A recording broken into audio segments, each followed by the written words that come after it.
At my graduation dinner, everyone was laughing until my grandma looked at me, smiled, and said, "I'm glad the $1,500 I send you every month is helping you out."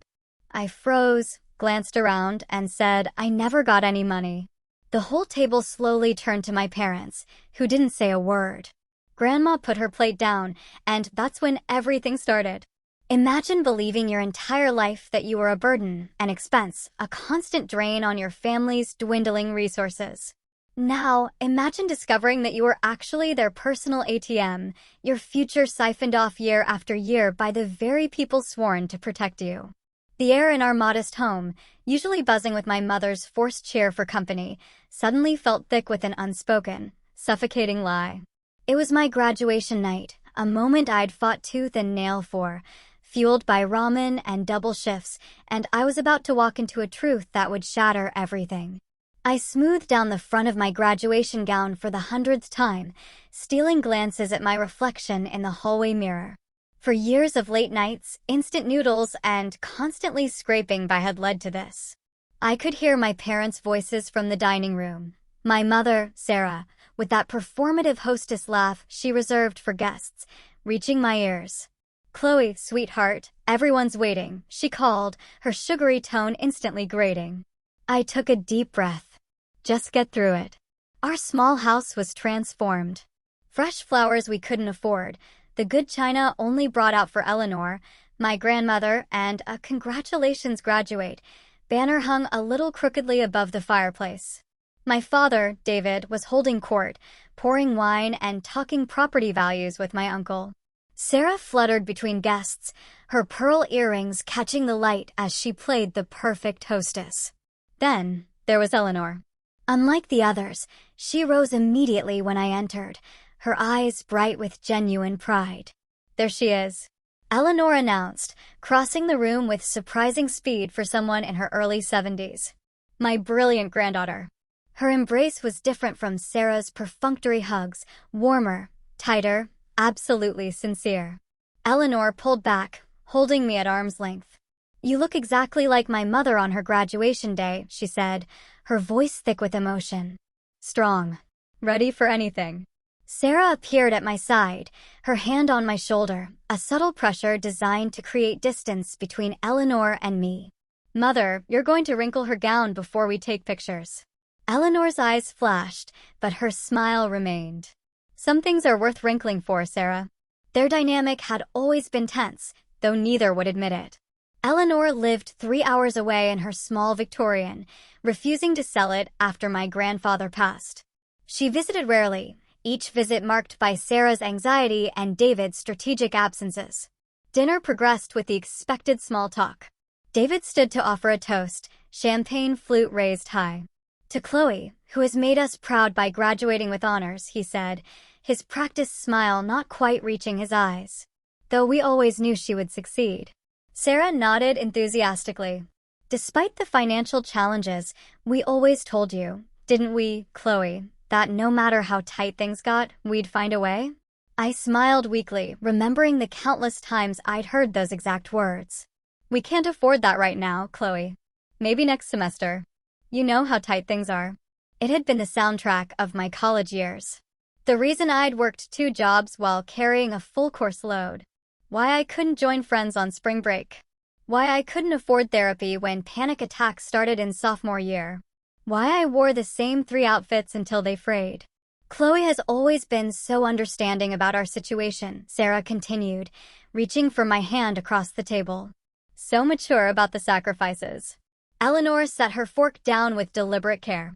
"Sacrifices?" David cleared his throat. "Well, you know, Mother Eleanor, not everyone has unlimited resources. We've always been honest with Chloe about our financial situation." "Honest?" Eleanor repeated, her tone neutral, but her eyes sharp. She turned to me with unusual intensity. "Chloe, the monthly deposits, the $1,500 I've been sending you throughout college, has it helped with those sacrifices?" The table went silent. My glass froze halfway to my lips as I processed her words. "What money?" I asked slowly, the question hanging in the air like smoke. The room temperature seemed to drop 10 degrees. My eyes darted to my parents, who had gone completely still. Sarah's face drained of color, while David's jaw tightened almost imperceptibly. The $1,500 I've been sending every month since you started college, Eleanor clarified, her eyes never leaving mine.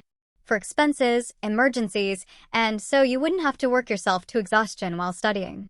The silence stretched, broken only by my uncle awkwardly setting down his utensils. There must be some misunderstanding, Sarah finally said, her laugh brittle and false. Mother, perhaps we should discuss this in private. I've never received any money from Grandma, I said, my voice sounding distant to my own ears. Not once. Eleanor's expression hardened as she turned to face my parents. Sarah, what is she talking about? David recovered first, his business smile sliding into place. There must be some banking mix-up. I'm sure we can sort this out. Sarah handles the accounts. I've kept every receipt, Eleanor cut in, her voice quiet but firm. Every transfer confirmation for 4 years. The realization hit me like a physical blow. For years. $72,000. While I'd been eating ramen and working night shifts at the campus coffee shop. While I'd been turning down medical care and social opportunities. While I'd been drowning in guilt every time I spent money on basic necessities. You said we were struggling, I whispered, looking at Sarah. You said you were taking extra shifts to help me stay in school.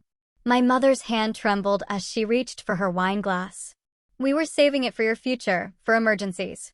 What emergencies? I demanded, my voice rising. The emergency when my car broke down and I couldn't get to class for 2 weeks because you said you couldn't help? The emergency when I needed a root canal and you told me to take ibuprofen until summer break. Eleanor placed her napkin on the table and stood with quiet dignity. I think we've had enough celebration for tonight. Chloe, would you walk me to my car? David stood abruptly. Mother Eleanor, please. Let's not ruin Chloe's special day with a misunderstanding. It's not a misunderstanding, Eleanor replied coldly. And the only ones ruining anything are you and my daughter. She turned to me, her voice softening. Chloe, I'll be at the Parkside Hotel downtown, room 312. Come see me when you're ready to talk. As she walked out, the silence she left behind was deafening. My cousins stared at their plates. My uncle muttered something about family matters. My aunt suggested they should leave. I remained frozen, watching the family celebration disintegrate around me, suddenly aware that everything I thought I knew about my life, about my parents, might be built on lies. Sleep refused to come that night. I lay in my childhood bedroom, staring at the glow-in-the-dark stars David had put on the ceiling when I was 10, one of the few happy memories I had with him. The conversation with my parents after everyone left had been brief and unsatisfying. We were protecting you, Sarah had insisted, her mascara smudged from crocodile tears. You weren't ready for that kind of money. We were going to give it to you after graduation as a surprise. David had been more strategic. Your grandmother has always tried to control this family with her money. We were teaching you independence. Independence. The word echoed in my mind as I remembered the nights I'd gone hungry to save for textbooks. The scholarships I'd fought for. The loans I'd taken out despite my parents' assurances they were handling things. By dawn, I was sitting cross-legged on my bed, surrounded by old journals, birthday cards, and letters. I'd started noticing patterns, references to gifts I'd never received, Sarah's constant comments about my expensive taste, the guilt trips when I needed new clothes or school supplies. When the first light of morning filtered through my curtains, I dressed quietly and slipped out of the house before my parents woke. The drive to the Parkside Hotel took only 15 minutes, but it felt like crossing a boundary into new territory. Eleanor answered her door immediately, already dressed in a simple blue blouse and slacks, her silver hair neatly pinned back. She didn't seem surprised to see me. I've been up since 5, she said, ushering me in. Some habits never die, even in retirement. The hotel room was modest but comfortable. Eleanor had already ordered breakfast. Enough for 2. I thought you might come early, she explained, pouring me coffee. You have questions. I have answers. But first, eat something. You look exhausted. I picked out a croissant while Eleanor sat across from me, her posture perfect, but her eyes gentle. I should have checked on you directly, she began, regret evident in her voice. I trusted Sarah when she said you were too busy with studies to talk much. That was my mistake. How long have you been sending money? I asked, the coffee bitter on my tongue. Eleanor sighed. Since you started college. $1,500 every month. But that's not all. She reached for her purse and removed a leather portfolio. I also sent $500 monthly throughout your high school years for your college fund, I was told. My hands began to shake. That's another $24,000. Yes, nearly $100,000 total meant for you. Eleanor opened the portfolio, revealing meticulously organized bank statements. I've always kept records. Your grandfather taught me that. I stared at the papers, each one a confirmation of my parents' betrayal. Why didn't you ever mention it when we talked? We rarely talked, Chloe. That's part of the problem. Eleanor's voice sharpened.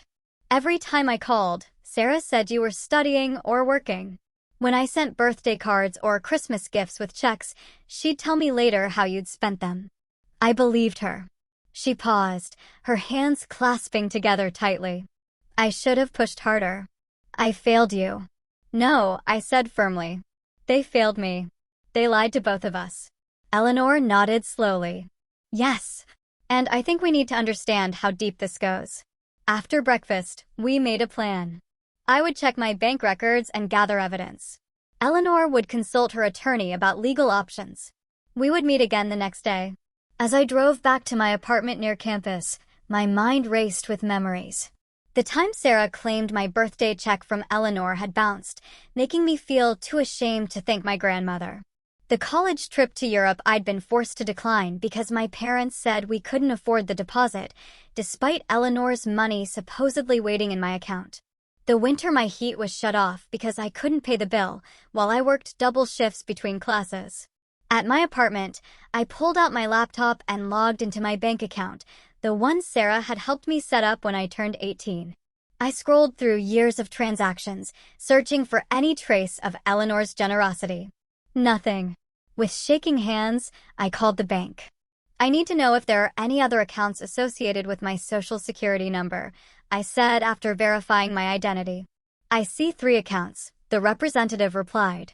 Your checking and savings that you're currently viewing online, and a joint account with Sarah Winter. My stomach dropped. I never opened a joint account with my mother. The paperwork was completed when you were 17, according to our records. Your mother has signatory authority. I ended the call and immediately texted my cousin Natalie. We'd been close as children, but had drifted apart in recent years, something I now suspected might have been deliberate on my parents' part. Need to talk. It's important. About money. And our family. Her response came within minutes. Finally. Figure it out. Call me. Natalie's voice was familiar yet distant when I called. I wondered when you'd realize what was happening, she said without preamble. Sarah and Uncle David did the same thing with my college fund from Grandpa before he died. They managed it until there was nothing left. Why didn't you tell me? I asked, hurt mingling with anger. I tried once. You defended them so fiercely that Sarah convinced everyone I was jealous and lying. Natalie's voice was matter-of-fact, without bitterness. After that, my parents wouldn't let me spend time with you unsupervised. Said I was a bad influence. The conversation with Natalie opened another wound, the realization that my isolation hadn't been accidental. Friends who drifted away after meeting my parents. Relatives who stopped inviting me to events. The subtle ways Sarah had criticized anyone who got too close. That evening, I received an email from Eleanor with a notarized letter from her bank confirming all transfers made to my parents over the years, nearly $100,000, just as she'd said. The evidence was irrefutable. I drove to my parents' house the next morning, determined to confront them directly. My mother answered the door in her bathrobe, feigning surprise. Chloe, we thought you'd gone back to your apartment. Come in, I'll make coffee. My father sat at the kitchen table, newspaper in hand, as if it were any normal day. He lowered it slightly when I entered, his expression carefully neutral. I know about the joint account, I said without preamble. I know you forged my signature when I was 17. My mother's hand stilled on the coffee pot. That's a serious accusation, Chloe. It's not an accusation. It's a fact. The bank confirmed it. My father folded his newspaper deliberately. We did what any responsible parents would do. You were a minor. We established an account for your future. Where's the money? I demanded. Grandma's money. My money. My mother's face transformed, her expression hardening. After everything we've done for you, this is how you repay us, with accusations? Where do you think your tuition came from? Your apartment? Your car? I paid for my apartment with my jobs, I countered. I got scholarships for tuition, and the car was from Uncle Robert. You just put it in your name because of insurance rates. You're being ungrateful, my mother said, her voice rising. We sacrificed everything for you. What did you sacrifice? I asked, my voice deadly quiet. Your trips to Mexico every winter? The kitchen renovation last year? Dad's new car. My father stood, his chair scraping against the floor. That's enough. You don't understand adult responsibilities, Chloe. We had expenses, investments. Stop lying. I shouted, surprising even myself with the force of my anger. Just stop. I have the bank records. I have Grandma's notarized statements. I know what you did. My mother's face crumpled into tears, the same performance I'd seen countless times when she wanted to end a difficult conversation. How can you do this to us after all we've done? You're breaking my heart. For the first time, I recognized the manipulation in her tears, the way she'd always twisted situations to make herself the victim. How many times had I comforted her when I was the one who had been wronged? I'm going to find out exactly what happened to that money, I said, backing toward the door. And I'm going to make sure Grandma knows everything. My father's expression darkened. Don't threaten us, Chloe. We're still your parents. Not anymore, I whispered, the words burning my throat. Not after this. I left their house feeling both shattered and strangely free. In my car, I found a text from Eleanor. My attorney will see us at 2 p.m. I'll pick you up at your apartment. We'll face this together. For the first time in years, I felt like I wasn't alone. The attorney's office was housed in a converted Victorian downtown, its interior warm with wood paneling and leather chairs. Mr. Sterling, Eleanor's attorney for over 20 years, was a slim man with silver-rimmed glasses and a deliberate way of speaking that immediately put me at ease. What we're looking at here, he said after reviewing our documents, is potentially financial fraud and grand theft. The forgery of your signature on the joint account when you were a minor is particularly troubling. Eleanor sat beside me, her hand occasionally squeezing mine when my voice faltered as I explained my financial history. The psychological component is equally concerning, Mr. Sterling continued. What you're describing, the isolation from family members, the guilt manipulation, the controlled narrative about money, these are hallmarks of financial abuse. The word abuse landed like a physical blow. I never applied that term to my upbringing, despite the constant anxiety, the walking on eggshells, the crushing guilt whenever I needed something. Can we prove it? Eleanor asked, her voice steady, but her fingers trembling slightly against mine. With what you've provided, we have a strong start, Mr. Sterling confirmed. Bank records don't lie. The notarized confirmation of your transfers, Ms. Winter, establishes intent. Now we need to trace where the money went. As we left the attorney's office, Eleanor suggested dinner at a small restaurant nearby. Over soup and sandwiches, she watched me with concern. You're very quiet, she observed. Having second thoughts? I shook my head. Just processing, remembering things differently now. Like what? Like when I was 16 and wanted to attend a summer writing program at Northwestern. Mom said we couldn't afford it, even though I'd earned a partial scholarship. She cried about how embarrassed she was, that she couldn't provide opportunities for me. I pushed my soup bowl away. I wrote a letter declining the scholarship, apologizing for wasting their time. Eleanor's expression darkened. That was the summer I sent an extra $3,000 specifically for Chloe's writing program. Sarah told me you'd changed your mind about attending. There were so many things like that, I whispered. School trips, doctor visits, even clothes. I wore the same jeans until they had holes because Mom would make comments about how expensive my taste was, how tight money was that month. While they renovated their bathroom and took cruises, Eleanor added, her tone bitter. I blame myself, I admitted, for wanting too much, for being a burden. Eleanor reached across the table, her eyes fierce. You were a child. Their child. Never a burden. The next day, I met with Ms. Davies, my high school English teacher. She'd always taken a special interest in my writing, often giving me extra books and sometimes even lunch money, which I'd accepted with burning shame. I'm not entirely surprised, she said when I explained why I wanted to meet. I called Child Protective Services once during your junior year. I stared at her in shock. You did what? Miss Davies nodded gravely. You came to school in December wearing only a light jacket. When I asked about a winter coat, you said you didn't want to stress your parents out by asking for one. You were working at that grocery store after school, but seemed afraid to spend money on yourself. She sighed. CPS visited, but your mother was very convincing. Said you were going through a dramatic phase. Nothing came of it. That evening, Eleanor introduced me to Uncle Robert, David's brother, whom I barely knew. He'd been largely absent from family gatherings for years, something my father had explained away as Robert's instability. Robert met us at Eleanor's hotel, his resemblance to my father striking despite his more casual appearance and genuine smile. David cut me out years ago, he explained, accepting the coffee Eleanor offered after I confronted him about some financial irregularities in our mother's estate. What kind of irregularities? I asked. Robert's expression hardened. Money disappeared. Accounts were mysteriously emptied. David had power of attorney. And when I questioned certain transactions, I became persona non grata. He looked at me with sympathy. I'm sorry I wasn't there for you, Chloe. I tried to stay in touch, but your parents returned my letters and gifts. They did what? I whispered. Classic isolation tactic, Eleanor murmured. Cut off potential allies. Robert leaned forward, his expression serious. Listen to me, Chloe. They'll do anything to maintain their image.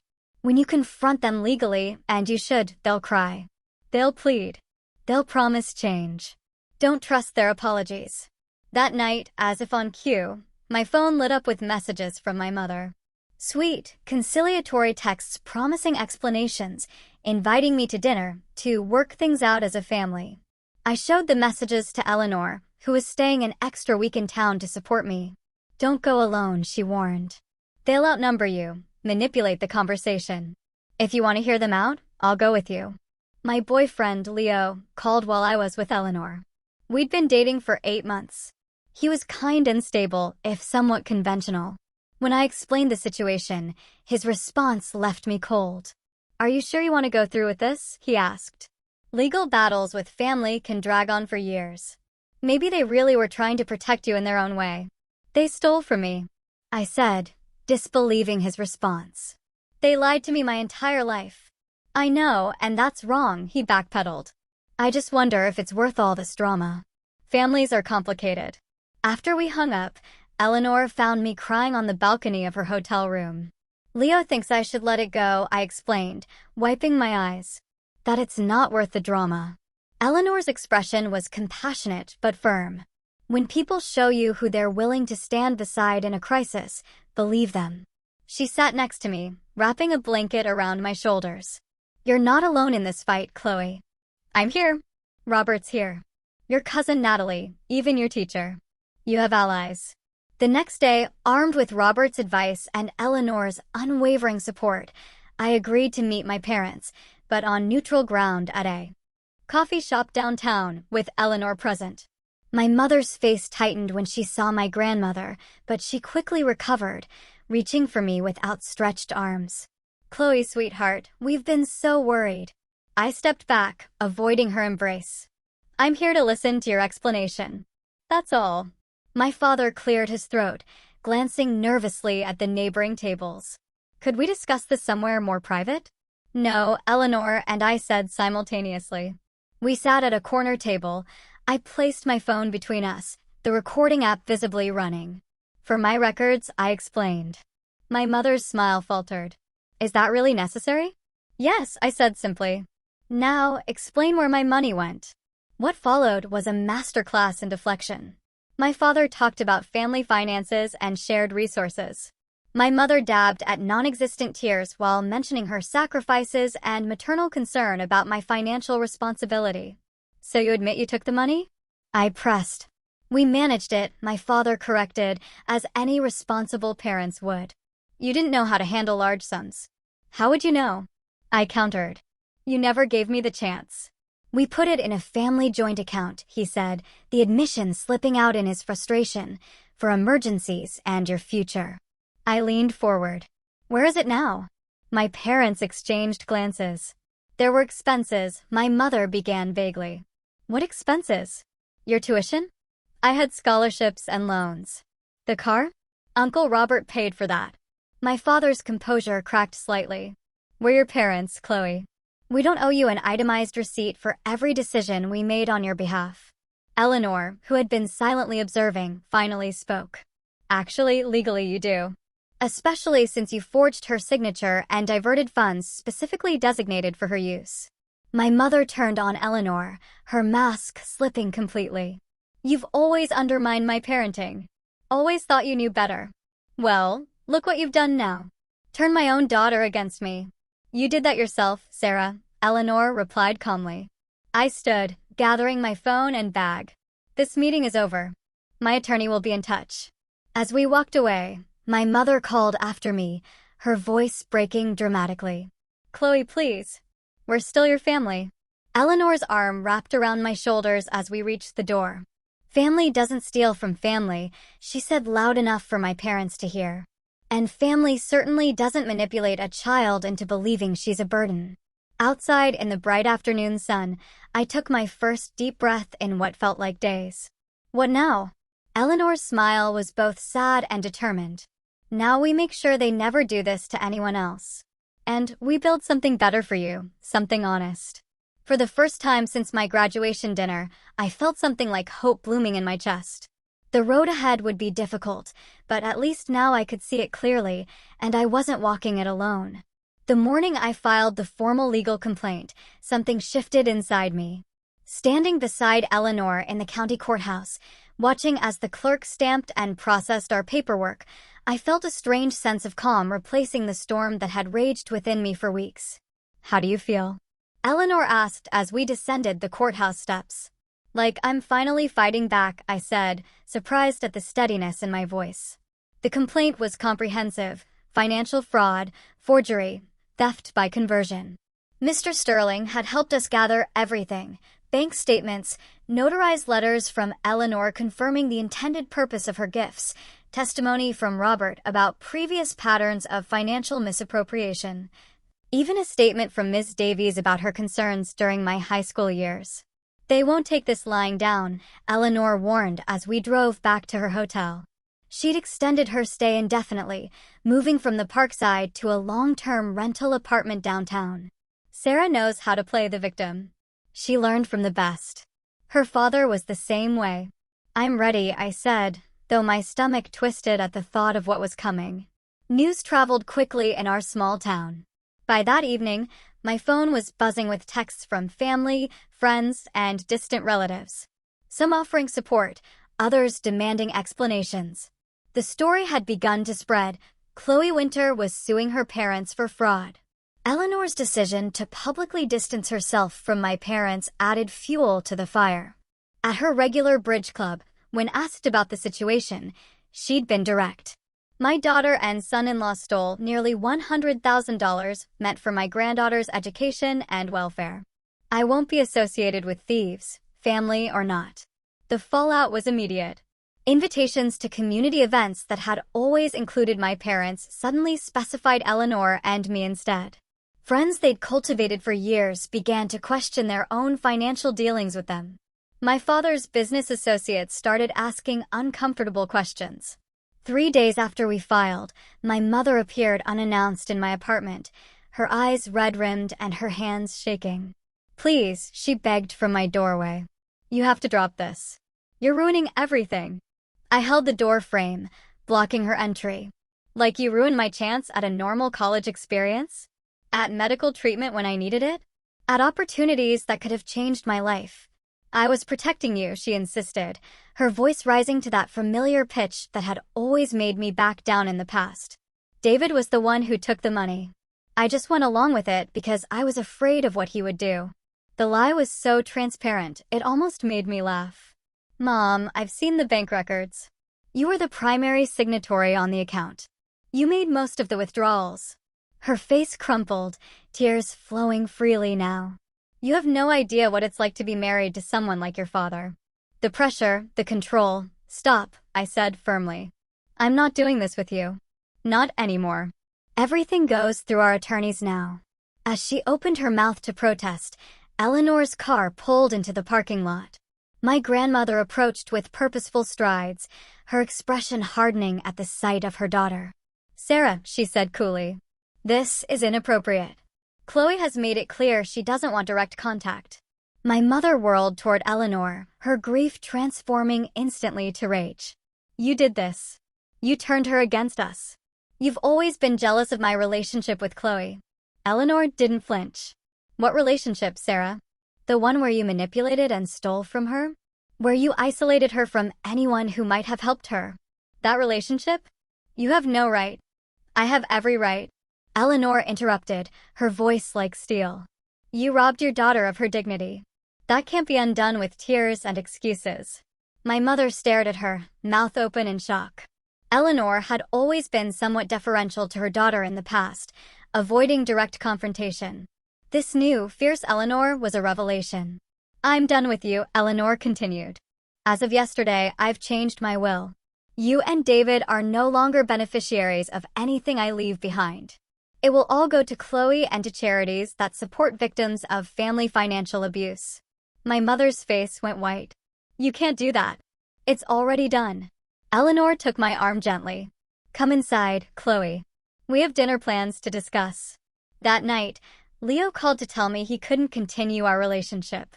It's too much, he said, his voice strained. The court case, the family drama. I didn't sign up for this, Chloe.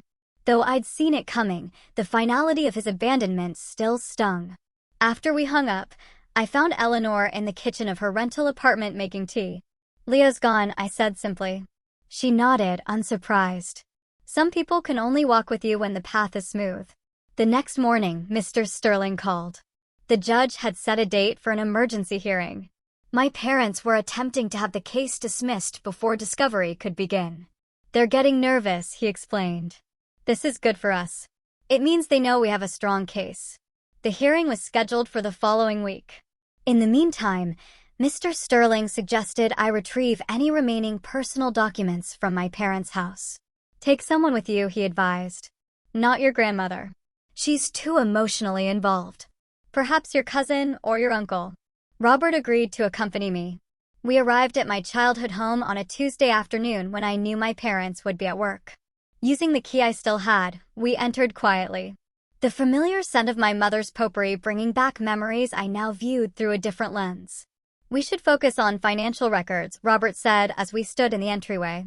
Tax returns, bank statements, investment documents. I nodded, leading him to my father's home office.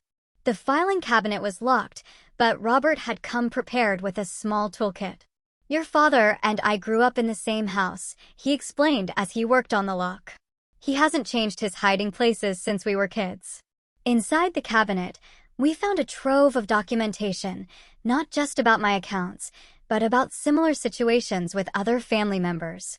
A folder labeled Natalie Trust contained transfer records from an account established by my grandfather for my cousin's education. Another file labeled JW Estate held papers relating to Eleanor's sister, Judith, who had died 10 years earlier. They've been doing this for years, Robert muttered, his expression darkening as he flipped through the pages. To multiple family members. We photographed everything, careful not to disturb the original arrangement.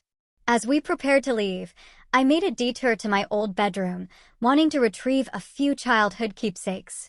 The room had been transformed. My twin bed was gone, replaced by an exercise bike and weight bench. My bookshelves had been removed, the walls repainted. There was no trace of me left. They were planning to erase me even before all this, I realized aloud, my voice echoing in the unfamiliar space. Robert placed a hand on my shoulder. They can change the room, Chloe. They can't erase who you are. The day of the hearing arrived with a sense of inevitability. The courthouse was busier than I'd expected, with several familiar faces in the corridor, neighbors, former teachers, even my mother's bridge club friends. Eleanor greeted them with quiet dignity while I tried to calm the butterflies in my stomach. My parents arrived with their attorney, a sharp-featured man named Mr. Harrison, who specialized in defending white-collar criminals. My mother was dressed in muted colors, her makeup minimal, playing the role of the wounded parent. My father looked grim but composed in his best suit. Inside the courtroom, Judge Levinson, a stern woman in her 60s, reviewed our filings with methodical precision. After the attorneys presented their initial arguments, she looked directly at me. "Miss Winter, I understand you wish to make a statement. While unusual at this stage, given the nature of this case, I'll allow it." I rose on shaking legs, feeling Eleanor's encouraging presence behind me.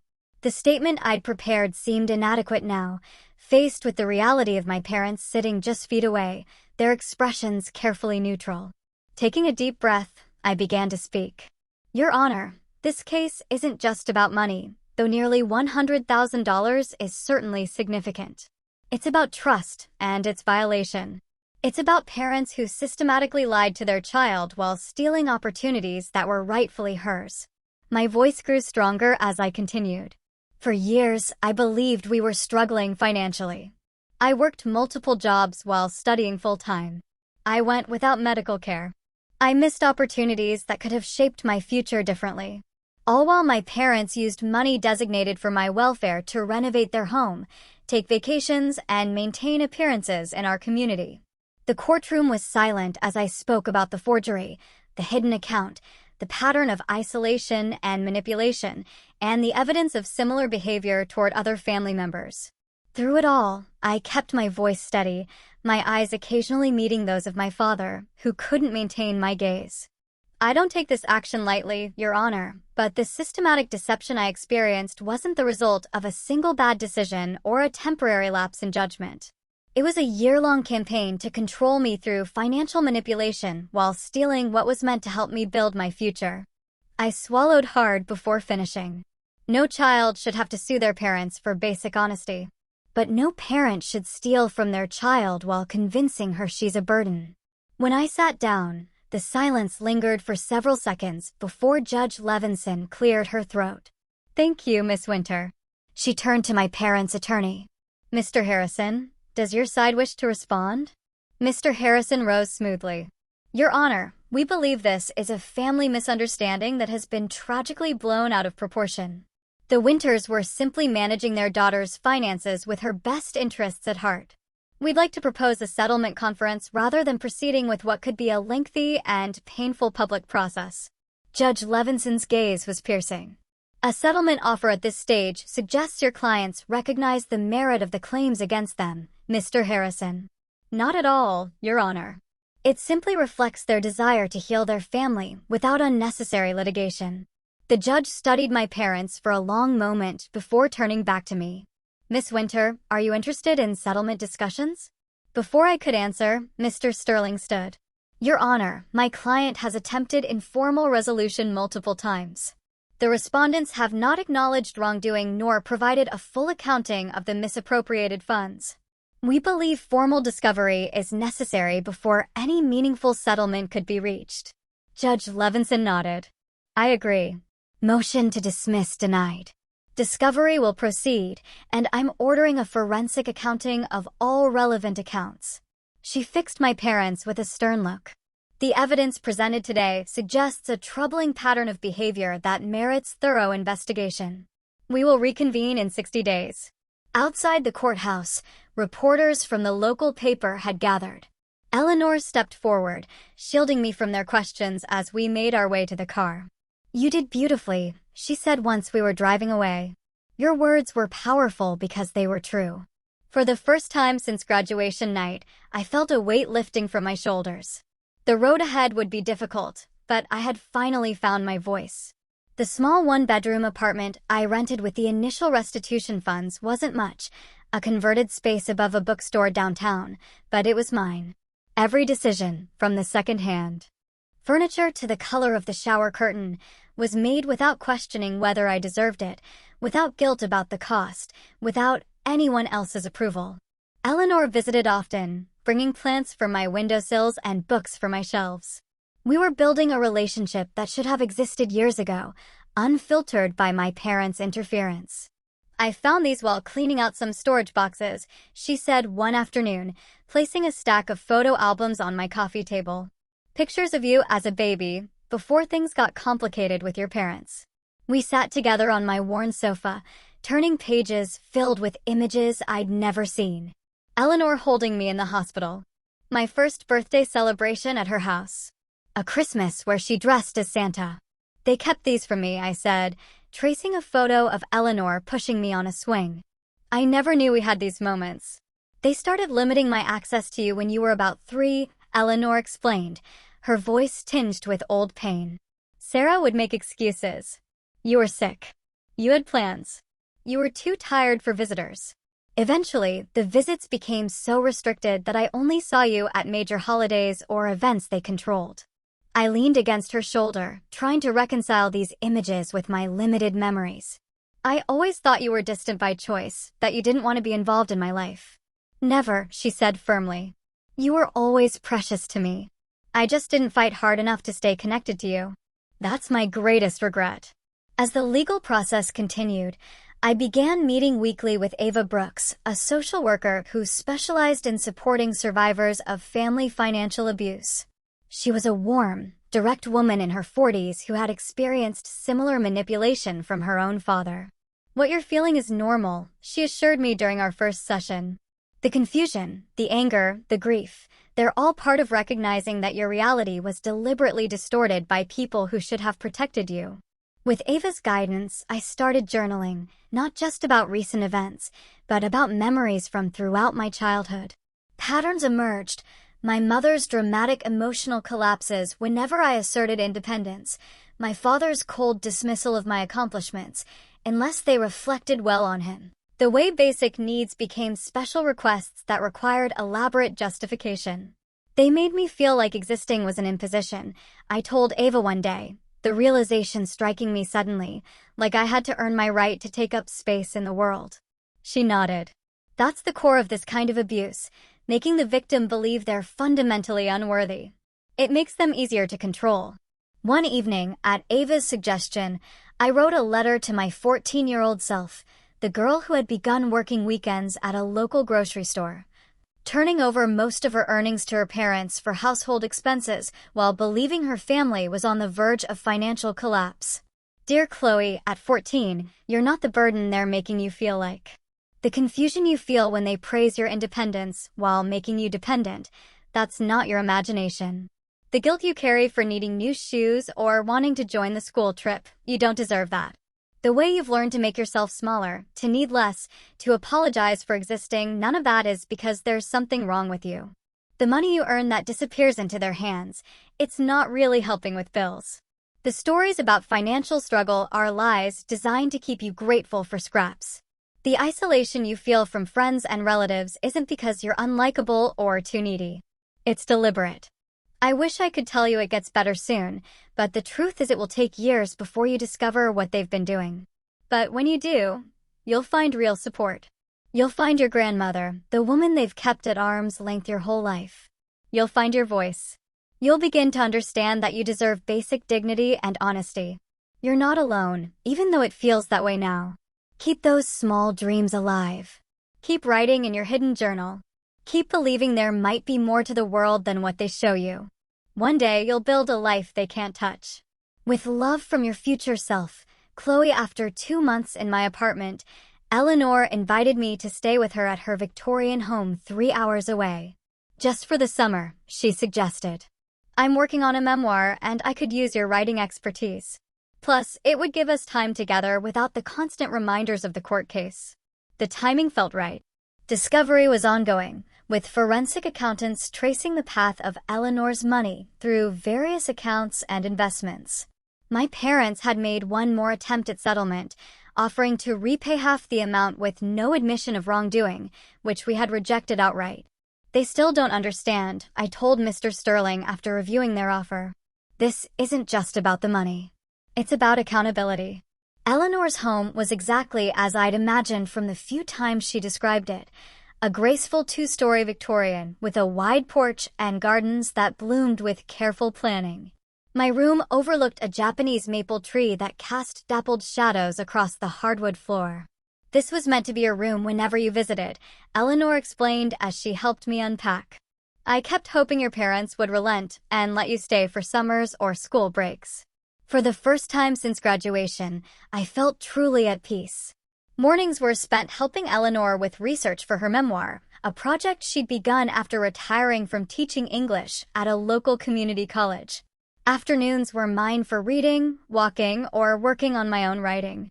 Evenings were for long conversations on the porch, filling in the decades of connection we'd missed.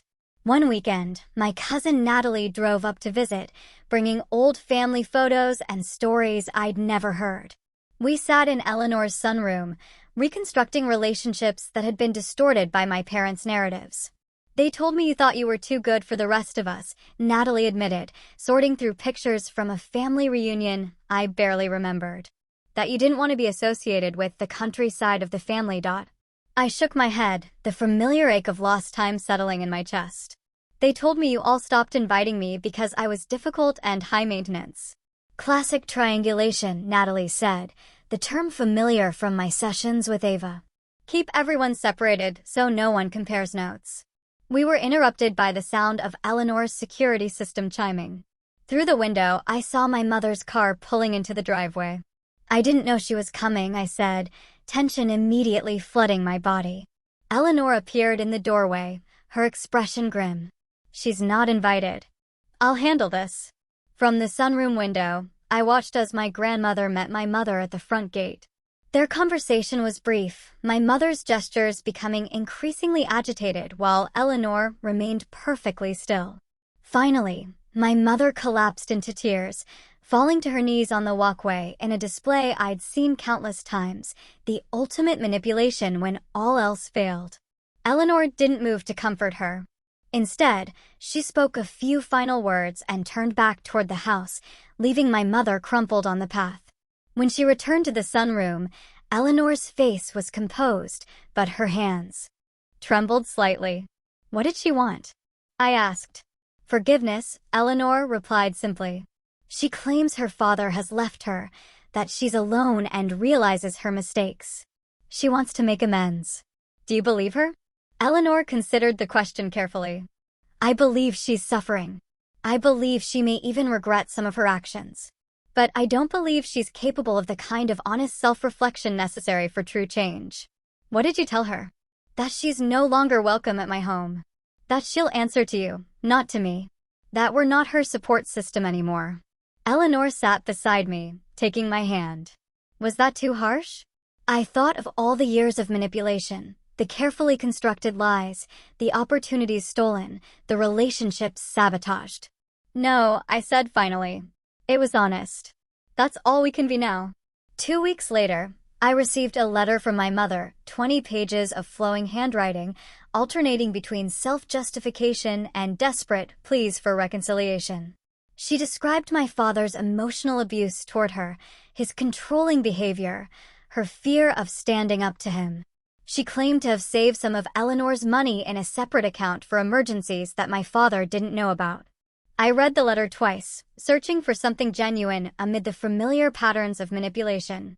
There were moments of apparent insight, admissions of jealousy toward my relationship with Eleanor, acknowledgement of using guilt to control me. But they were embedded in excuses and deflections of responsibility. That evening, I built a small fire in Eleanor's backyard fire pit. Natalie and Eleanor joined me as I placed the letter on the flames, watching as the pages curled and blackened. I'm not angry anymore, I said as the last page disappeared into ash. I'm just done. The next morning, Natalie showed me a news article on her phone. My father had been arrested for corporate fraud. Apparently, his creative accounting practices extended beyond family funds. The company where he'd worked as financial controller was pressing charges for embezzlement dating back 5 years. I felt nothing but a dull recognition. Of course, he had been stealing elsewhere. The pattern was too ingrained to be limited to family. Are you okay? Eleanor asked when I showed her the article. Yes, I said, realizing it was true. Their choices don't define me anymore. As summer turned to fall, the court case reached its conclusion. With the evidence of the forensic accounting and my father's separate legal troubles, my parents agreed to a full settlement, repayment of all stolen funds, plus damages for emotional distress. The money felt almost incidental now. The real victory was in the truth being acknowledged, in the reconstruction of my understanding of my own life. With part of the settlement, I made a decision that surprised even me. I established a scholarship fund at my alma mater for students who had experienced financial hardship or family estrangement. We named it the Eleanor Trust for New Beginnings. Why use my name? Eleanor asked when I showed her the paperwork. Because you showed me what real support looks like, I explained. Not control disguised as help, but genuine belief in someone's right to build their own future. The article appeared in the Sunday edition of the local paper 6 months after the settlement was finalized. Graduate uncovers family fraud that went unnoticed for years. The reporter, Brenda Evans, had approached me through Mr. Sterling, asking to share my story as part of a series on financial abuse within families. People don't talk about this, Brenda explained during our interview. They feel too ashamed, too confused about their own experiences. Your willingness to speak openly could help others recognize what's happening to them. The article was thoughtful and detailed, focusing not just on the financial aspects, but on the psychological impact of long-term manipulation. When it was published, I braced myself for backlash, for accusations of family disloyalty or attention-seeking. Instead, my inbox filled with messages from strangers sharing similar experiences. Adult children whose inheritances had been diverted by siblings, grandparents who had been blocked from helping grandchildren, college students whose parents had leveraged financial support to control their choices. I thought I was the only one, wrote a woman named Sophia. Reading your story was like seeing my own life reflected back at me for the first time. Dr. Evelyn Reed, the head of my university psychology department, called to invite me to speak at a student leadership symposium. Financial literacy and boundary setting are critical skills we don't teach effectively, she explained. Your perspective would be invaluable. Standing at the podium in the campus auditorium, facing rows of students not much younger than myself, I felt an unexpected calm. I had brought my journals, the raw, unfiltered record of my journey from confusion to clarity. Financial abuse doesn't always look like obvious theft, I began, opening to a dog-eared page. Sometimes it looks like protection that keeps you dependent. Sometimes it sounds like we're struggling while opportunities disappear. Sometimes it feels like constant guilt for having normal needs. I read entries spanning years, from high school anxieties about asking for school supplies to college calculations about whether I could afford antibiotics for strep throat. With each reading, I saw recognition dawn on different faces in the audience. The response was overwhelming. Students lined up afterward to speak with me, many sharing whispered confessions of similar dynamics in their own families. Faculty members asked for resource lists and warning signs. The University Counseling Center requested permission to develop a workshop based on my experiences. What began as a single speaking engagement evolved into a modest platform. I started a podcast called Inheriting Silence, where I interviewed experts on financial abuse and shared stories from survivors who had reclaimed their autonomy. Each episode ended with practical resources, legal options, support groups, financial literacy tools. The podcast gained traction slowly, then caught the attention of a producer at a national radio network. After a feature segment aired nationally, listenership exploded. 6 months into the podcast's run, I received an email that stopped me in my tracks. It was from a 16-year-old girl in Oregon named Hannah. I've been listening to your podcast in secret for months.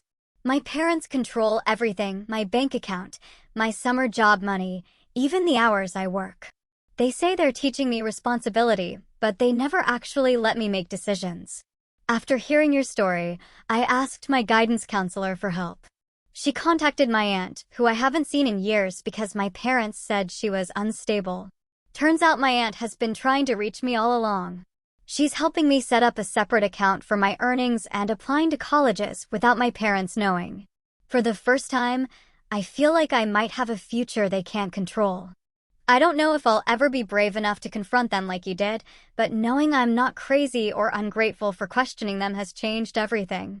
Thank you for speaking when it would have been easier to stay silent. I showed the email to Eleanor, who had become my most steadfast supporter and frequent podcast guest. Her eyes filled with tears as she read it. "This is why we fought," she said simply. "Not just for your money, but for every Hannah out there." Ava, who had transitioned from my therapist to my friend and occasional podcast consultant, suggested we formalize our growing community. Together, we co-founded a support group called Quiet Funds, focused on financial literacy and family manipulation recovery. What began as monthly meetings in a borrowed community center space expanded to chapters in neighboring cities, then across the state. One rainy Tuesday, I arrived home from recording a podcast episode to find a thick envelope in my mailbox. The return address was my mother's, though I hadn't heard from her since my father's sentencing for corporate fraud 6 months earlier. He had received 5 years, eligible for parole after 3, a consequence that seemed to have finally broken through my mother's elaborate defenses. The letter inside was different from her previous attempts at contact. There were no tear stains, no dramatic declarations, no elaborate excuses. Instead, there was a simple, direct accounting of her actions over the years, not just with me, but with others in the family. She admitted to jealousy of Eleanor's relationship with me, to resentment of my academic success, to deliberate isolation tactics designed to keep me dependent. "I won't ask for forgiveness," she wrote toward the end. "I don't deserve it, and requesting it would be another form of emotional manipulation.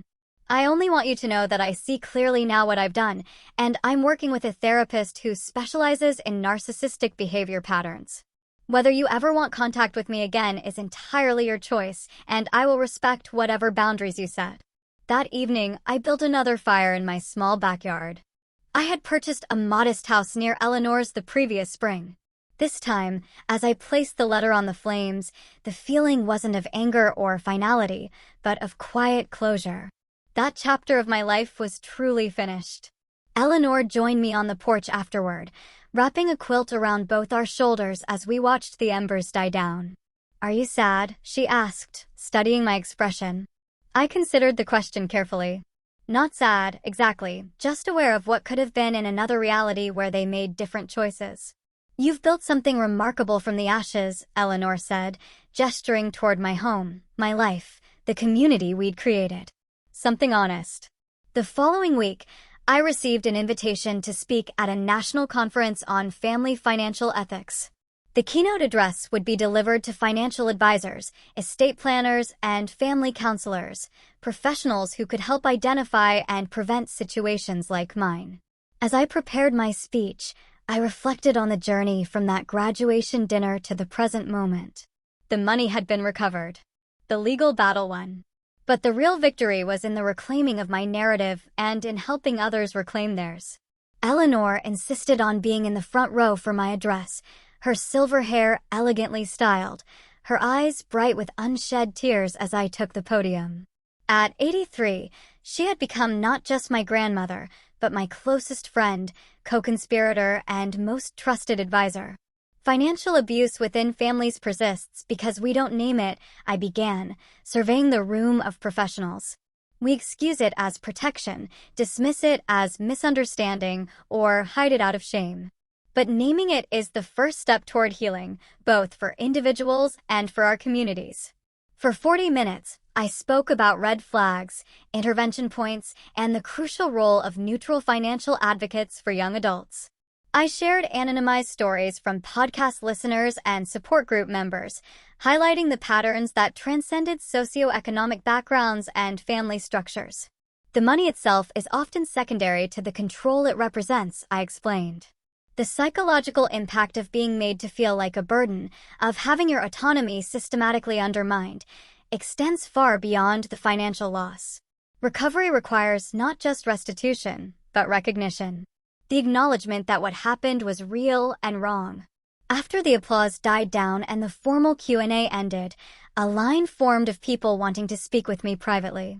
Among them was an older gentleman with kind eyes and a gentle manner. "My daughter stopped speaking to me 5 years ago," he confided. "After listening to your podcast, I realized I'd been using financial support to control her choices, where she lived, what she studied, who she dated. I never saw it as manipulation until I heard you describe your experience." He paused, blinking back tears. "I've started therapy. I sent her a letter apologizing without expectations. I don't know if she'll ever forgive me, but for the first time, I understand why she needed to walk away."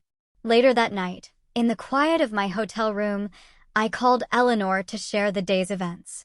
"You've created something important," she said, pride evident in her voice.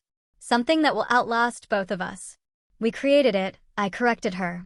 "I couldn't have done any of this without you." "You would have found your way eventually," Eleanor insisted. "You always had that strength inside you." As we said goodnight, I thought about the frightened, confused young woman I'd been at that graduation dinner.